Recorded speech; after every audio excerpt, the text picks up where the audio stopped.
I'm Liliana the Magnificent, and welcome back to my city, Dukes of Honey. I'm going to go in depth into this video in all things military, so both attacking armies, defending armies, how to pair military units against each other, various boosts, where you might have to attack, everything of that nature. So the very first thing that I want to do when you're thinking about military is you're going to visit your friend's tavern. So up in your friend's tavern, you have a lot of options within your tavern shop for military boosts. So what you're going to do is you're going to go to this second tab where you have the swords, and you're going to see an attacker boost.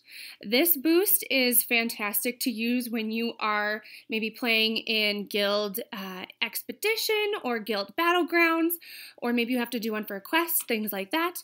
The defender boost is more for your defensive army. That's if somebody is attacking you from your hood.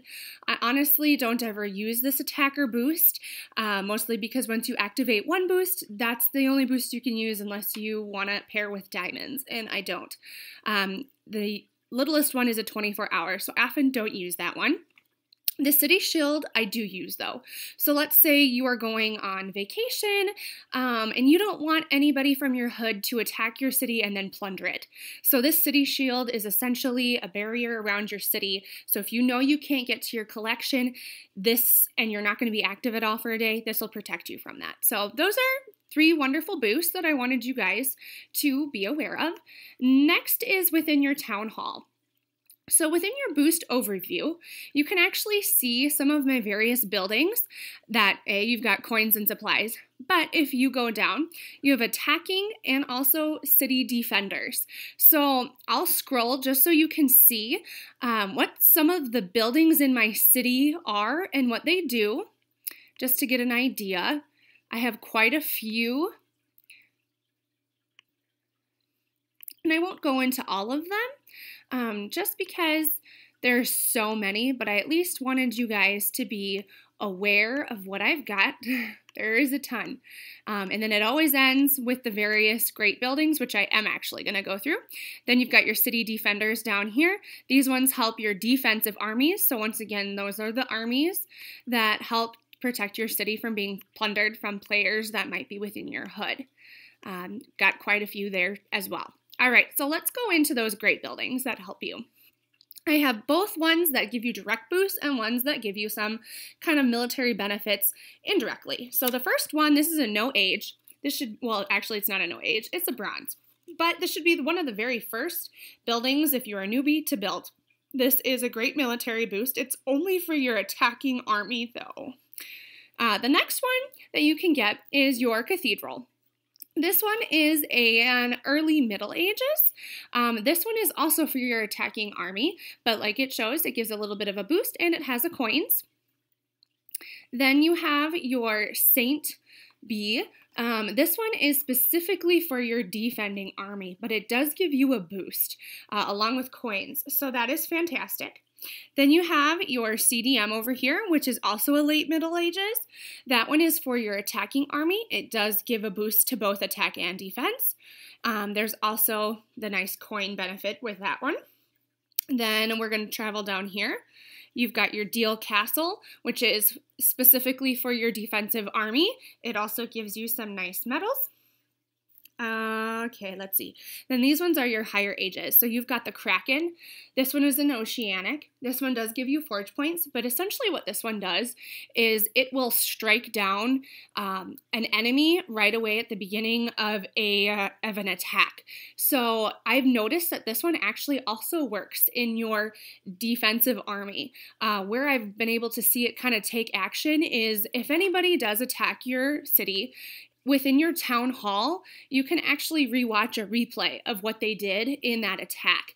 And so I've seen my Kraken come into play in some of those replays. There is also the Arctic, that is from Arctic Future. This one essentially gives a critical hit. So there's a chance at any point when you're attacking that it'll just deal an excessive amount of damage and it just kills one enemy unit just down. So that one's fantastic. It also does give you some forge points as well. Okay, let's see. I'm just looking at my notes, you guys. Next one is your Traz. This is progressive era. So this one is one of those indirect ones. So while it doesn't give you a boost, it does actually give you military units. So the trick with the Traz is if you have this one in your city, you have to have some sort of military building in production. So for instance, in mine, I've got a champion over here, and I also have a rogue hideout hiding over here. That's this little green tree hiding right next to my Zeus.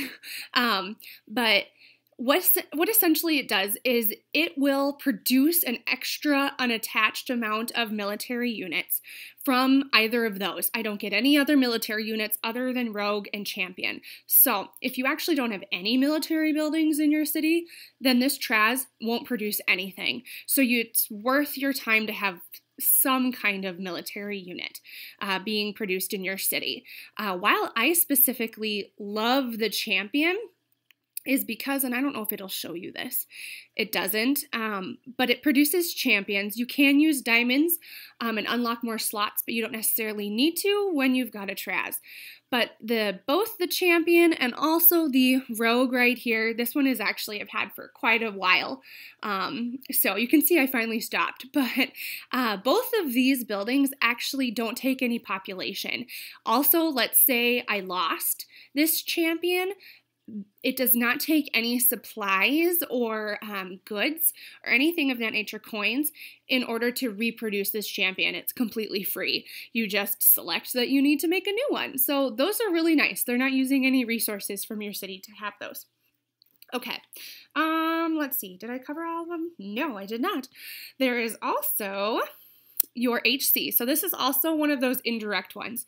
So as you can see, I can have, at least per this level that I'm at, if you have 7 victorious battles, there's a chance that you could get a Spoils of War.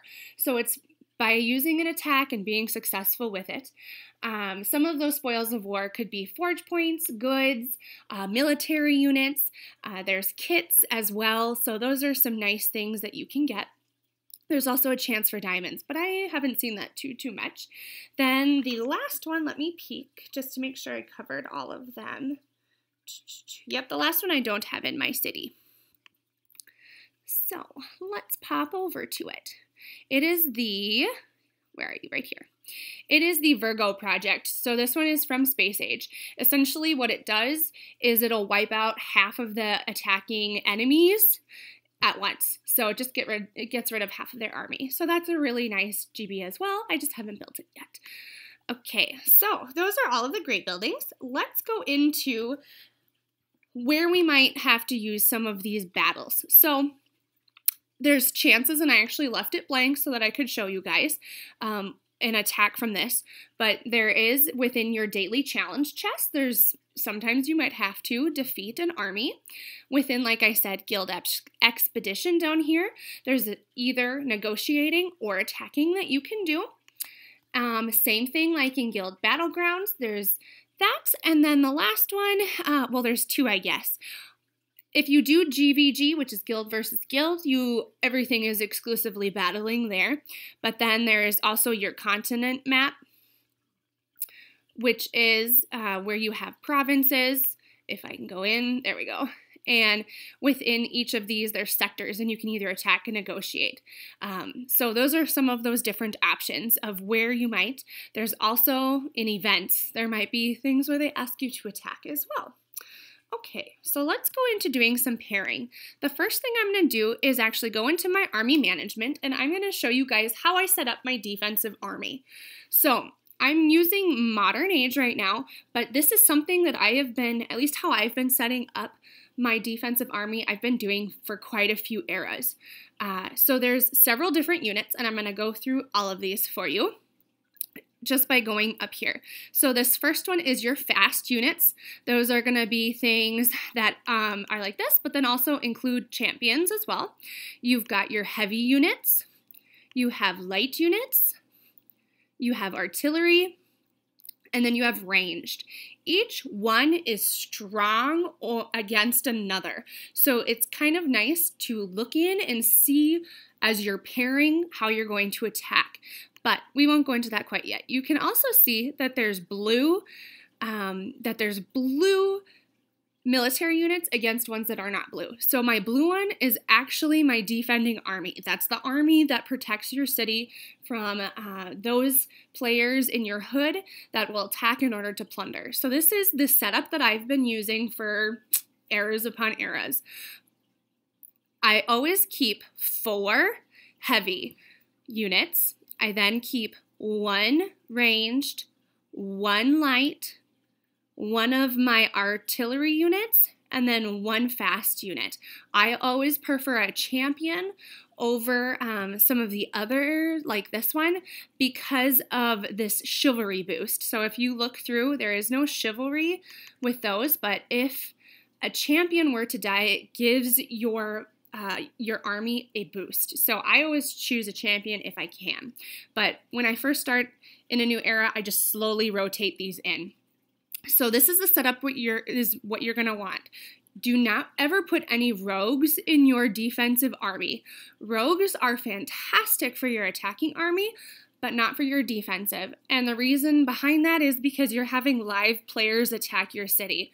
Live players know that if they leave the rogue to last, they can easily kill it. So they're going to avoid it so that they don't hit it and turn it into something else. So it's not worth your time to put one of those in. Also, I got to figure out where these are. Yes, okay, military drummers. Do not put them in any army, I would say. These are pretty darn useless.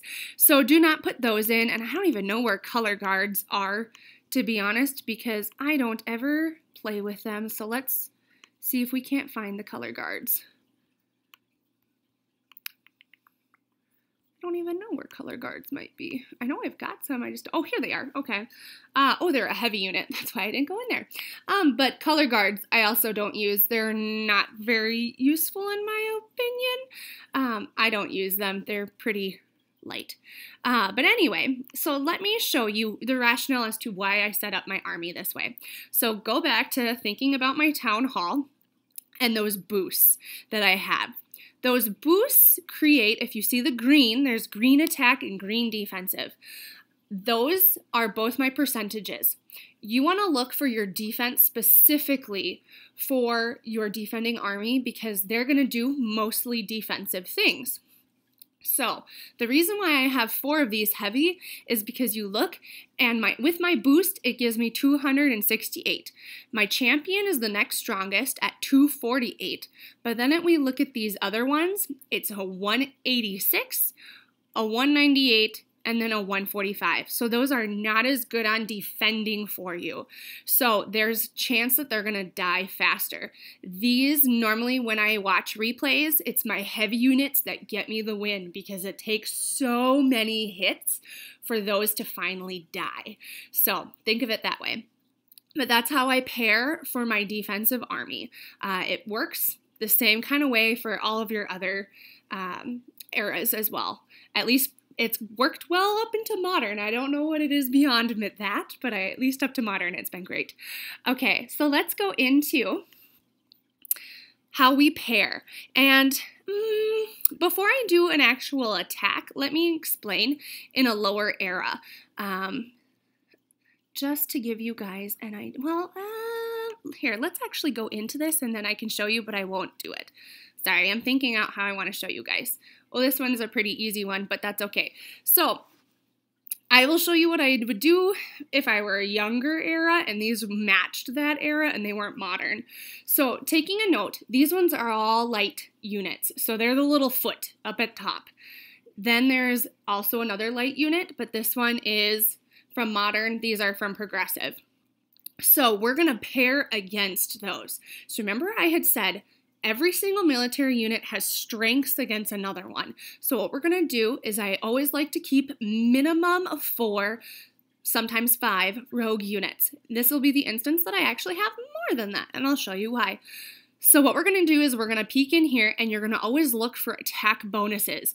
The attack bonuses are what they are strong against. So you can see that this artillery unit is strong against fast units and heavy units. Well, none of these are that, so we're going to actually remove that one. Then we'll peek in here. This one is strong against heavy and also those long-ranged artillery again. not useful. So removing that one. Now we've got this one. This one is good against those fast units and the ranged units. Once again, these are all light feet, so that's not very helpful for me either. So remove that one. We're left with a champion. Aha, look, there's a foot there. That one is good against these. So we're gonna leave my champion in. We've removed the others. And then if we go and peek in this, if you peek at your ranged unit, my ranged unit is also strong against the light units. So we're gonna add that. So just these two for my attacking. Then what I'm gonna do is fill up the rest. This is kind of my strategy whenever I wanna quickly get to my rogues. As I go up to an era that I am not, I add them in, and then we're gonna auto battle. So it did kill one, but not bad. Like I said, I'm not too worried about it. So, okay, yay, we got it. So that's one of my instances, but we're going to show some more. I'm going to go into Guild Battleground, and before I do that, I'm going to actually activate my boost, just so you can kind of see what we're going to do. So we're going to go in, and we're going to be pretty strategic in how we're going to pair all of these. Oh, I never collected this. Poor guy is all alone. Okay, so we're going to attack. So like I said, we're going to pair. So I'm going to remove all of my hurt units. All of these are heavy. So we want to pair things that are going to do well against heavy, and then you're going to want to peek here. These are also all heavy. So we're going to look for things that go against heavy. Well, I know for a fact these don't. So I'm, See, the thing is I normally like to put in a champion, but this is just me because I have so many of them, just for my Traz. You don't have to. I do, just because if it dies, I really don't care. It's the other ones that I'm a little bit more stingy with. So we're not going to put in one of those. We're going to peek and see. So this one is good against heavy, so we'll put that one in. And this one is also good against heavy. So we're going to have 3 this round. And then we're going to go get our rogues. Oops. Got to scroll a little bit more there. Here we go. And now, so you can auto battle. That's what I most often do. But I'm going to show you a strategy that you can also do when you're actually fighting and you don't want your units to die. So this is what I often do when I'm up against things where I want to keep my units intact. Instead of going into this and letting them be able to attack me, I skip turns. So let's skip. We're just going to hold our spots. We're going to let them come. And we're going to wait. And then we're going to do it again. For all of these, we want to keep them close. And I do this often, just when I don't want to attack. I'll let them come, and I'm actually going to let them hit these, so then I now can actually use all of the things that I'm battling against. So like I said, it did kill my champion. I'm not too concerned, because now we're going to attack, and we're going to kill.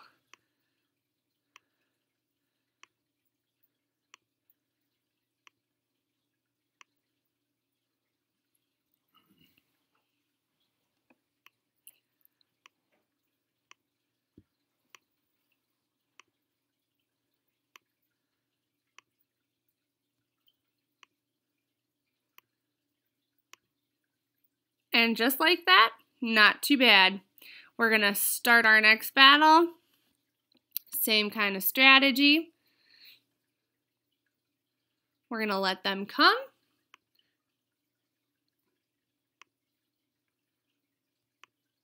So this is what I will often do, is just to get them closer to me. That's just a strategy that I like. I sometimes will go on the offense, but it really just kind of depends on how far they can go. Via the computer, they can show you the range that they will do. On mobile, it doesn't always do that. Oh, there was my critical strike. Did you see that little sword? I had a little critical strike there. So that was from my Arctic. And boom. All gone. Okay, so That's something from Guild Expedition. A lot of times in the first rounds of Guild Expedition, you'll see a lot of these paired the same, and once you get to these higher levels, then they kind of throw in more variety. So let's do another, and we will set it up. So once again, you're looking. We've got our ranged, and we've got our artillery. So let's look. Oh, I forgot to peek. Ranged and artillery as well. Okay, so that one will be good. This one we'll get rid of. This one I know is good against my range. This one is also good against both. And we'll let it go. Scroll down quick, get your rogues, and this time, let's auto battle and see what happens.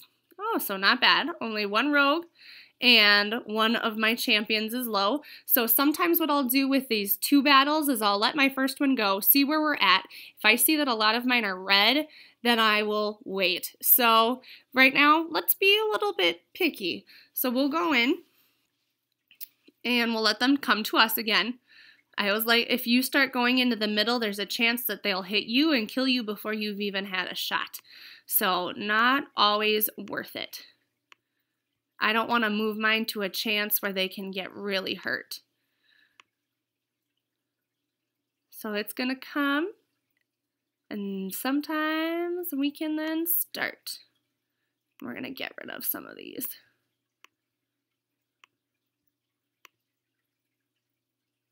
And you got to move up a little bit in order to hit.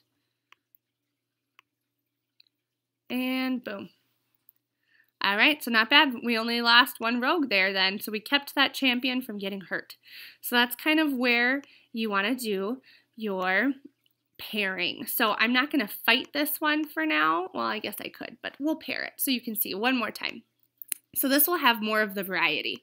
So there, let's see, we've got a lot of ranged units. So I'm going to definitely keep those two. I am going to bring in my champ.